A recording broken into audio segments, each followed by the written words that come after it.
Benvinguts a la història de la Copa Amèrica. Un serial impulsat per la Fundació Barcelona Capital Nàutica. Tots els secrets de la competició esportiva més antiga de la història. A la canya, Nacho Gómez Zarzuela.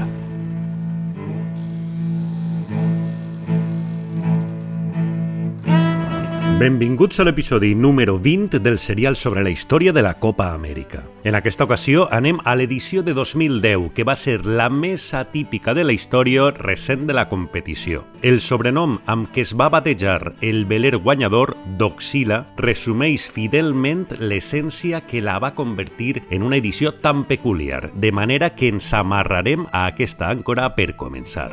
El nom de Doxila ve del joc de paraules format per les inicials del Deed of Gift i del monstre japonès Godzilla, ja que el trimarà de l'Oracle era la bèstia flotant més gran que s'ha dissenyat per competir a la Copa Amèrica. És gairebé com si un hortera tipus Donald Trump hagués agafat els majestuosos classe J i els hagués adaptat a la seva visió particular del segle XXI. El Doxila tenia 90 peus d'eslora i 90 de màniga. Eren 27 metres d'amplada i de llargada, i a més el seu volum era més gran que una pista de bàsquet. Com a vela major tenia un ala d'avió de 69 metres d'alçada, és a dir, més alta que l'ala d'un Boeing 747 o d'un Airbus 380, els avions comercials més grans que tenim avui dia. Però com nassos van fer el salt en uns mesos dels clàssics velers versió 5 de la clàssica Copa Amèrica de 2007 a l'impactant Doxila? Ho veurem tranquil·lament, que la història té tela.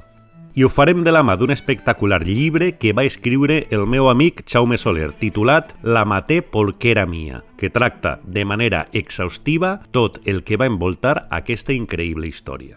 El 3 de juliol de 2007, Alingui va guanyar la 32a edició de la Copa Amèrica a València, en la que es recorda unànimement com la millor edició de la història pel seu nivell de participació, el seu seguiment popular a tot el món i la brillantor en la seva execució. Just a l'instant en què l'Alingui va creuar la línia d'arribada a l'última mànega, hi ha una reunió clau al Vava, el iot privat d'Ernesto Bertalelli, on s'ajunten una sèrie de personalitats que signen el document pel qual es regiran els designis de la 33a edició i en què les parts que el signen són l'Alingui com a defensor i el lamentablement històric Club Nàutic Espanyol de Vela com a Challenger of Record, com a primer desafiador. Aquesta reunió i aquest timing són clau. Ja sabeu per episodis anteriors que la Copa Amèrica no té una periodicitat fixa, sinó que el guanyador espera que un altre equip el desafiï a arrabassar-li la gerra i entre ells pacten les dates de la següent edició i les normes generals que es recullen en un protocol.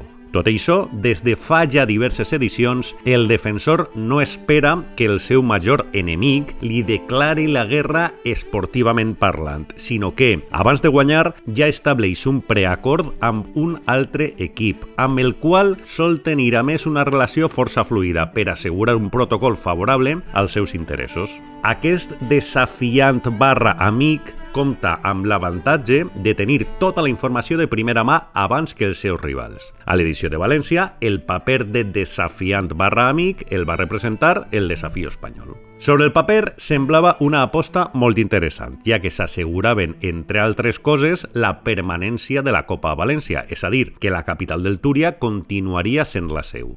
Tot i això, la realitat, que com sabeu sempre supera la ficció, i més a la Copa Amèrica, va acabar convertint aquest teòric somni per a la vela espanyola en un autèntic malson. El primer error garrafal que van cometre els espanyols per un excés d'ego d'algun dels seus protagonistes va ser voler competir sota el gallardet d'un club nàutic creat expressament per a l'ocasió, el Club Nàutic Espanyol de Vela. En lloc d'escollir el Reial Club Nàutic de València o qualsevol altre club espanyol amb tradició, que en tenim a centenars, el totum revolutum que prenia les decisions al conglomerat espanyol, format per l'Ajuntament de Rita Barberà, la Generalitat de Paco Camps, el Govern Central amb Jaime Elisabetsky, la Reial Federació Espanyola de Vela de Pombo i Xirivella i Iberdrola, van fer cas als representants federatius i van crear un club nàutic del no-res per desafiar l'Alingui. El seu argument era que així es representaria tota la vela espanyola, però la realitat indica, per desgràcia, que el que no volien era compartir protagonisme amb ningú. I el que és realment estrany de l'assumpte és que la Lingui acceptés un desafiament tan agafat amb pinces. Amb el pas del temps, però, la raó es veu de manera evident. El protocol que els va signar el desafiament espanyol era tan favorable als interessos del defensor que fins i tot li assegurava pràcticament amb un 100% de possibilitats retenir la copa. Entre moltes altres coses, la Lingui podia participar en la fase de selecció de desafiadors per mesurar el nivell de tots els seus rivals, un avantatge que mai abans a la història havia tingut el defensor. Aleshores, què va passar? Que Larry Ellison, l'amo d'Oracle, gran rival de Lingui, posseïdor d'un pressupost il·limitat i excel·lentment assessorat per Russell Coutts, que havia tornat a canviar-se de samarreta en aquesta ocasió per posar-se la de l'equip americà a canvi d'una fortuna, va contractar un batalló d'advocats per torpedinar com fos aquest desafiament.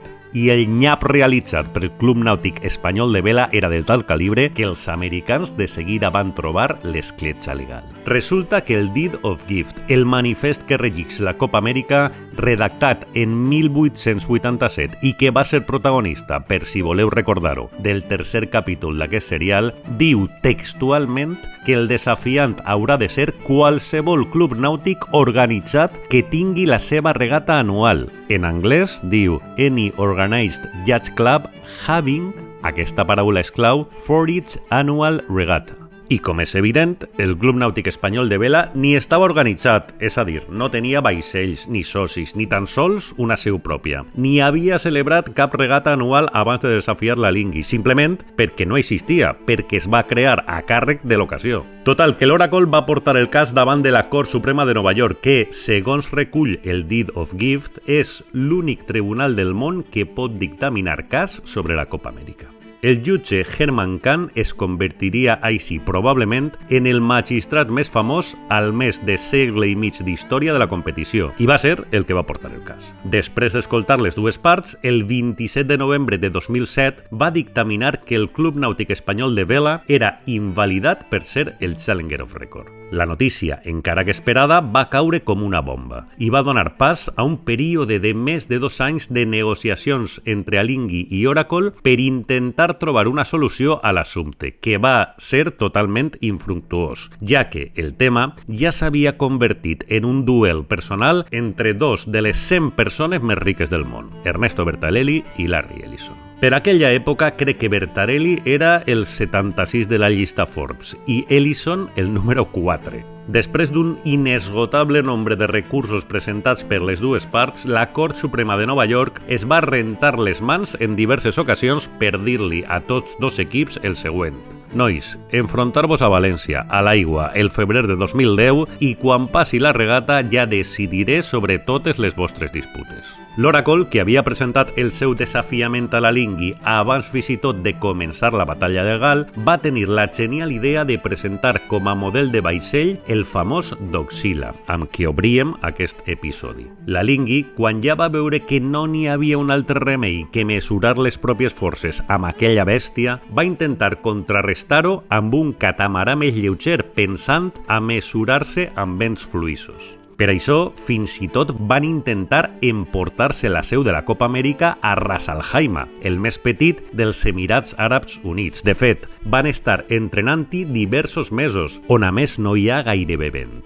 Però al final la Cort Suprema de Nova York els va obligar a competir a València, en què potser va ser l'única decisió veritablement controvertida del tribunal nord-americà, ja que la resta estaven cantades i amb aquesta treien al defensor el dret a triar la seu. Durant tot aquest procés, les autoritats valencianes s'havien refredat força, per no dir una altra expressió més greu, per la qual cosa l'organització d'aquesta Copa Amèrica va tenir un perfil baixíssim. Segons s'estableix el Deed of Gift, Alinghi i Oracle es van enfrontar al millor de 3 regates, molt més llargues del que es té acostumats la Copa Amèrica. Van ser 2 bastons barlovent sotavent, de 20 milles per tram, la primera i la tercera, i una segona mànega que era un triangle de 39 milles. Les condicions de vent a València en aquest inici de febrer de 2010 van ser dures, de manera que l'Oracle es va fer un autèntic passeig militar a bord del monstruós Doxila i va guanyar totes les mànigues amb una superioritat aclaparadora. Amb aquest triomf, la Copa tornava als Estats Units després d'una prolongadíssima absència, ja que des de 1992 no aconseguien un triomf. A més, la irrupció del Doxila canviaria per sempre la filosofia dels velers de la Copa Amèrica i de l'alta competició en general, que es posarien a volar sobre l'aigua en un camí ja sense retorn. Però això ho veurem al proper capítol d'aquest serial sobre la Copa Amèrica.